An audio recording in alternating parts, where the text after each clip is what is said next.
This is the CBS Evening News. Connie Chung sitting in for Dan Rather. Good evening. President Bush today asked Congress to give hefty pay increases to certain high-level federal employees. CBS News White House correspondent Leslie Stahl has details. Leslie? Connie, President Bush is proposing a 25% increase for senior officials in the federal bureaucracy and an even larger increase for scientists and other highly skilled federal workers. He's also calling for a ban on speaking fees or honoraria for members of Congress, income he hopes they'll replace with their own pay increase. But the president is not suggesting how much, thereby skirting the issue that excited public outrage last February when Congress tried to give itself a raise of 50%. So it allows the opportunity for Congress to vote a pay raise that will not be disproportionately high. The president's plan would boost salaries for 7,200 federal workers, including cabinet members whose yearly paychecks would go up from $99,500 to $124,400. Vice President Quayle's salary would jump from $115,000 to $143,000.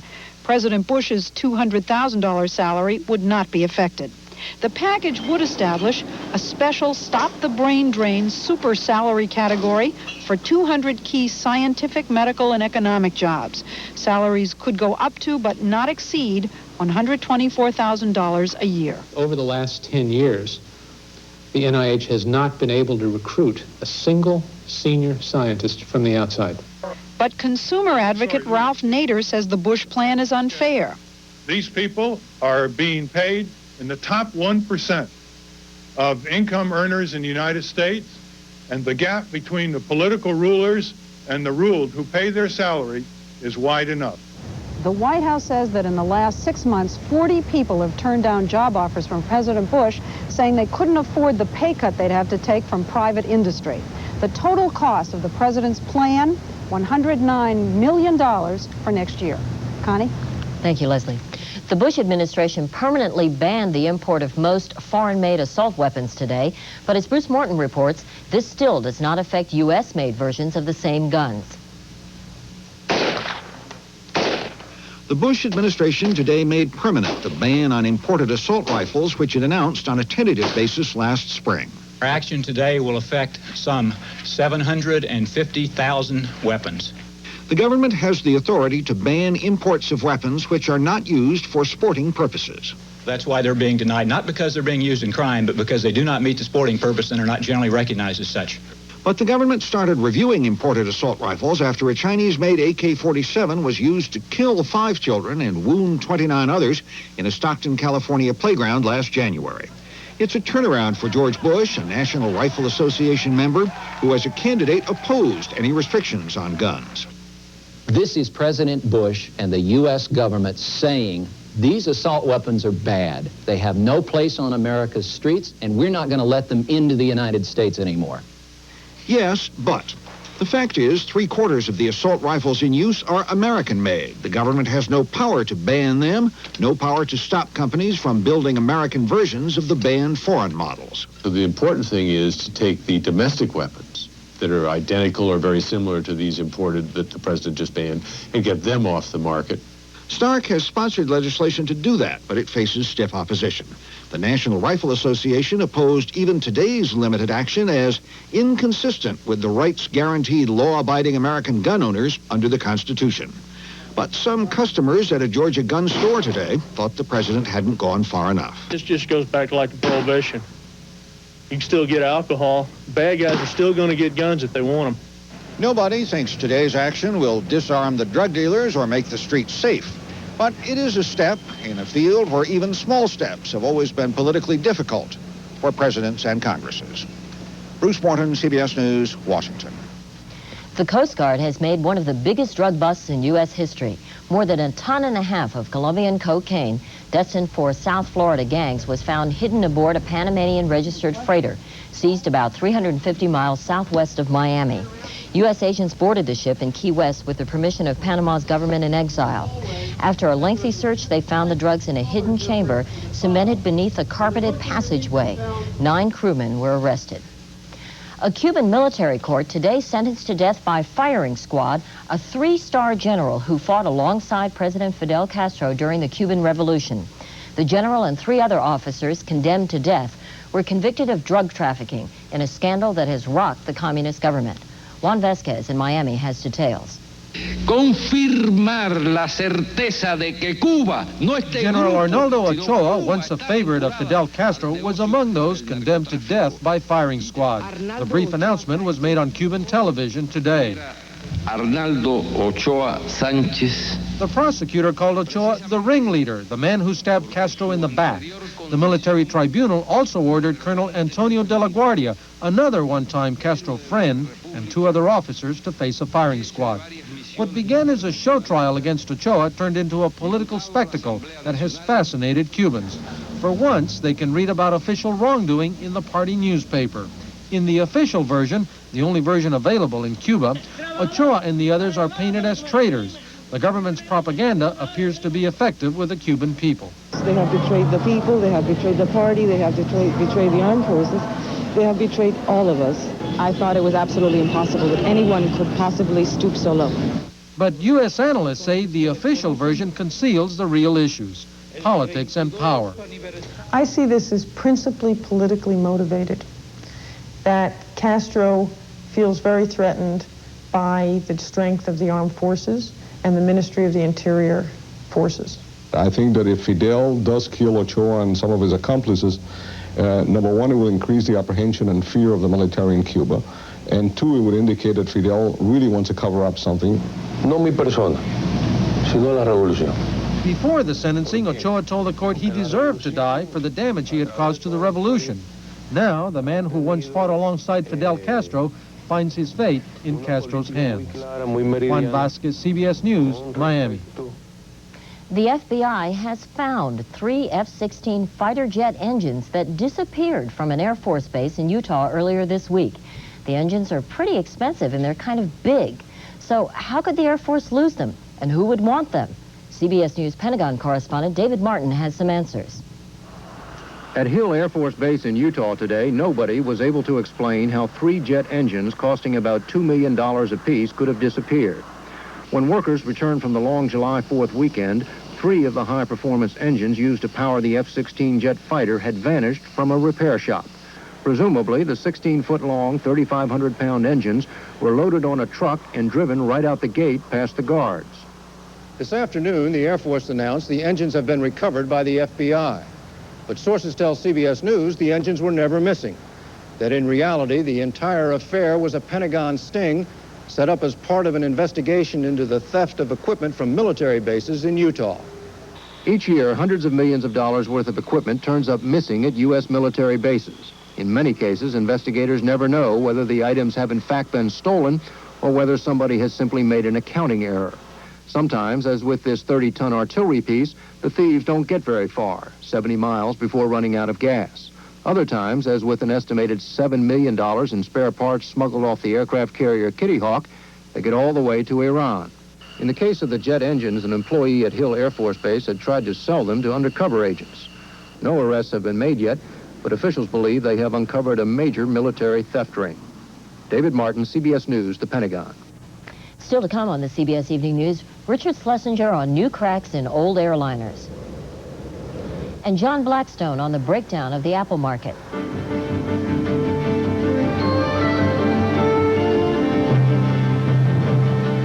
Made preparations today for his 9-day trip to Europe. He leaves Sunday. Today, Mr. Bush signed a proclamation commemorating the 200th anniversary of the start of the French Revolution.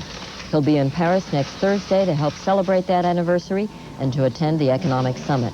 Warsaw Pact nations began their summit today in Bucharest, Romania. Tom Fenton has our report. President Gorbachev today opened the summit of a deeply divided Warsaw Pact. Moscow's East European allies are no longer hiding the squabbles that used to be kept secret. The hardliners, Romania, East Germany, Czechoslovakia, and Bulgaria, fear Gorbachev's reforms will lead to a more unstable world. They are especially disturbed by his speech yesterday in Strasbourg, offering more unilateral arms cuts and endorsing radical reforms now taking place in Poland and Hungary. The hardliners fear the continuing pullout of Soviet troops from Eastern Europe may threaten the stability of their own regime. They point to the growing power vacuum in Poland, where anti-Soviet demonstrations have been taking place. The concern of the Warsaw Pact hardliners was shared today by the Supreme Commander of NATO. While he applauded Gorbachev's reforms, General John Galvin said in London they have created certain dangers. Galvin said the Soviets are not quite as predictable anymore. They have serious problems that could lead to instabilities. He questioned whether Europe is as safe as it was 10 years ago. But Hungary, like Poland, sees Gorbachev's reforms as an opportunity to dump old-style communism and reform a failed economy by switching to a Western-style system. Even here in Hungary, there's some concern about Gorbachev, not about his reforms, but about his chances for survival. Foreign Minister Gyula Horn, who's attending the Warsaw Pact meeting, said recently that Hungary must be prepared for Gorbachev to fail. The best insurance, he said, is agreements with other countries. Clearly, he meant the West, and the sort of contacts that begin this weekend with President Bush's trip to Poland and Hungary. Tom Fenton, CBS News, Budapest. Israel reacted with rage today to the Palestinian attack that killed 14 people. All were aboard a bus that was seized by a terrorist and crashed into a ravine. Martha Teichner reports. As they began burying the dead from yesterday's bus crash, Israelis were united for once by grief and anger at the Arab terrorist attack. Arabs always kill the Jews. Even as a child, I remember they used to kill their neighbors, their friends. It's going to be again and again and over and over. These things, it's not going to stop. So great was the public hostility today against anyone in favor of talking peace with Palestinians. The cabinet minister Shimon Peres was heckled and then stoned when he tried to attend one of the funerals. It was a day for bitter anti-Arab backlash. Extremist Rabbi Meir Kahane preached to his followers, "Kill the man who comes to kill you." Police had to use tear gas to disperse the crowd. The man who shouted, "God is great," as he plunged the bus over a 100-foot cliff is a Muslim fundamentalist from Gaza. He reportedly rode the bus many times, planning the attack. He acted in revenge, according to police, because members of his family were beaten by Israeli soldiers. Martha Teichner, CBS News, Tel Aviv.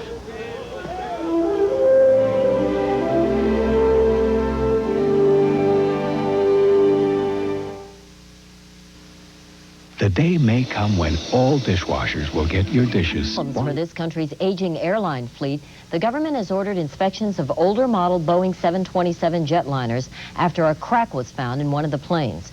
And as Richard Schlesinger reports, more cracks have turned up in the planes that have been flying for a quarter of a century. As soon as United Airlines discovered a 20-inch crack in one of its oldest 727s, the order went out from the Federal Aviation Administration. Operators of the first 727s built by Boeing must inspect for similar cracks.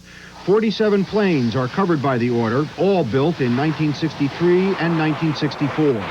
United owns 16 of the planes covered by the order. When it inspected its other 727s, United found similar cracks in 2 other planes, both in the same area near the left cabin door. The jets have been repaired and returned to service. Finding cracks in airplanes can be extremely difficult. Many are almost microscopic and can be buried deep within an airplane's structure. Concern about aging airplanes has now spawned a new industry as high-tech engineers look for new ways to spot defects. This device uses an electric current to spot small cracks before they expand and cause a disaster. It can detect cracks on the order of just a few thousandths of an inch in depth. The changing rules of the airline game mean more older planes are in service, straining the maintenance budgets of airlines already struggling to remain competitive. There are still cracks out there to be found as we talk. There are still elements of dealing with an aging structure that we do not know thoroughly all there is to know about. Well, an older plane is not necessarily an unsafe plane. Many aircraft are all but completely rebuilt over the years in a series of routine maintenance procedures. But just like an old car, the older an airplane gets, Connie, the more things can go wrong. Richard, how soon will the new devices to spot cracks be in general use? There's a model of the machine that's been in use for some time. The airlines wanted a smaller one that's battery-powered and portable, and that should be available in about 30 days. All right. Thank you, Richard. In the latest government report indicating the economy is slowing, the Labor Department today said the nation's civilian unemployment rate edged up 0.1 of a point in June to 5.3%. Analysts noted that non-farm businesses added just 180,000 jobs last month. The fourth straight month the new jobs category fell well below the 300,000 monthly average last year. The Southwest Bank of St. Louis today announced it has cut its prime lending rate half a point to 10.5%. No other major banks immediately followed suit, but they are expected to do so next week as worries about a possible recession outpace inflation concerns.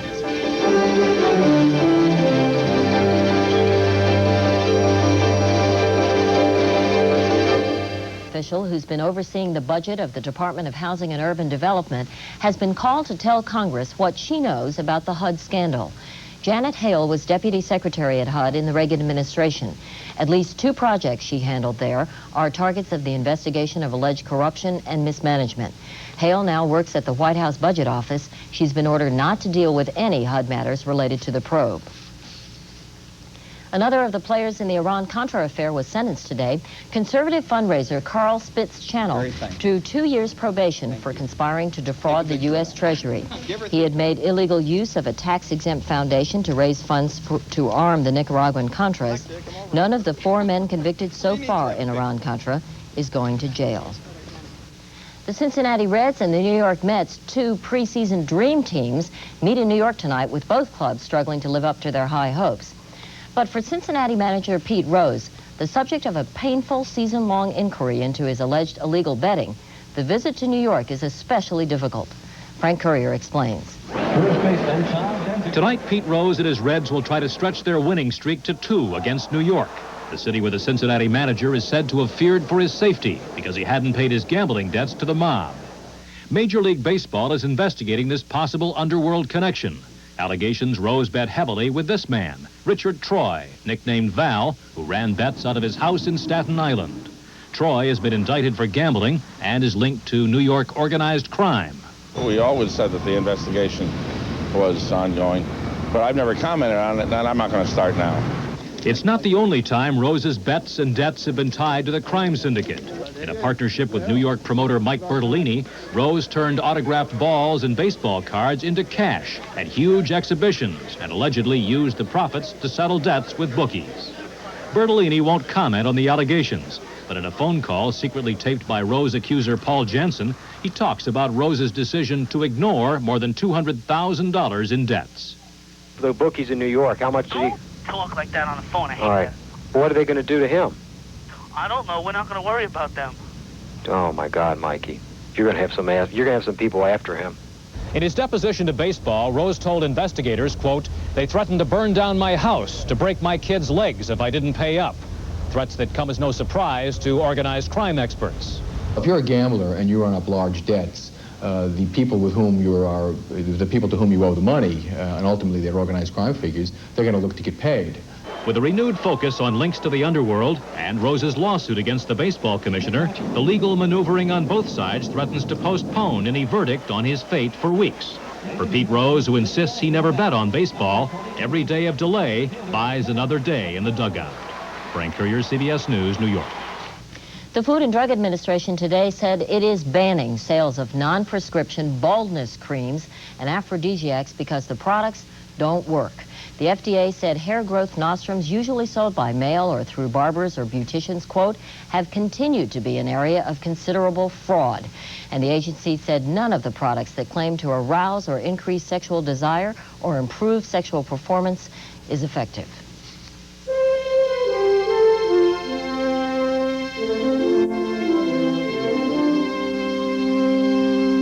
Chemical used to keep apples crisp. After the government found the chemical causes cancer in laboratory animals, the manufacturer withdrew Alar from the domestic market. But for thousands of worried consumers, apples remain the forbidden fruit. Late today, all that led the U.S. Agriculture Department to announce it will buy $15 million worth of Washington State apples. John Blackstone reports.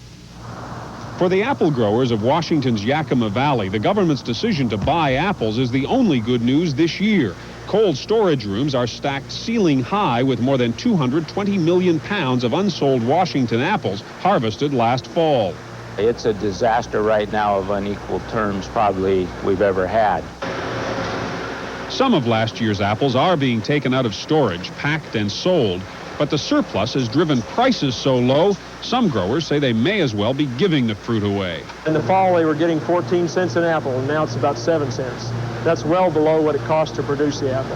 The ruinous drop in sales and price is hurting virtually every apple grower, though only a few are responsible for the controversy that brought it on.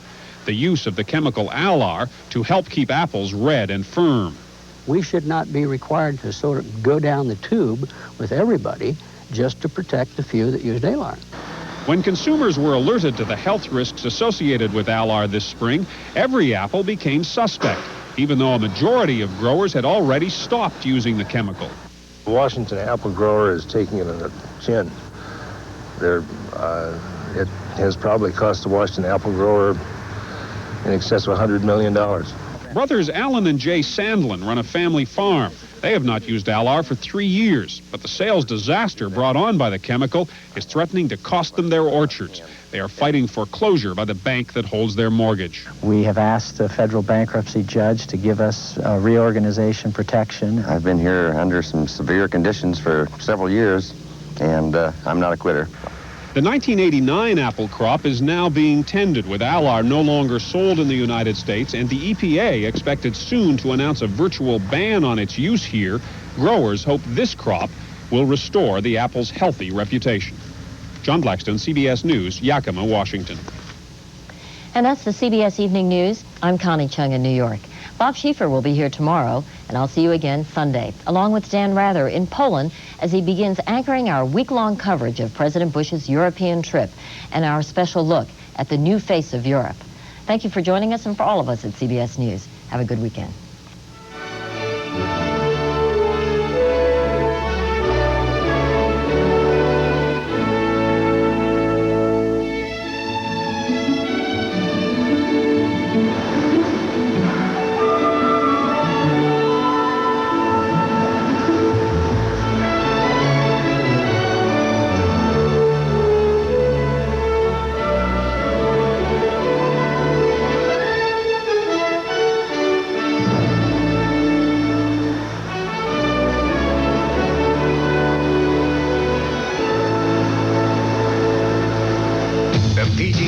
Continues with one of golf's largest galleries and where there's always a fight to the finish. The Cannon Greater Hartford Open on CBS Sports. This is CBS.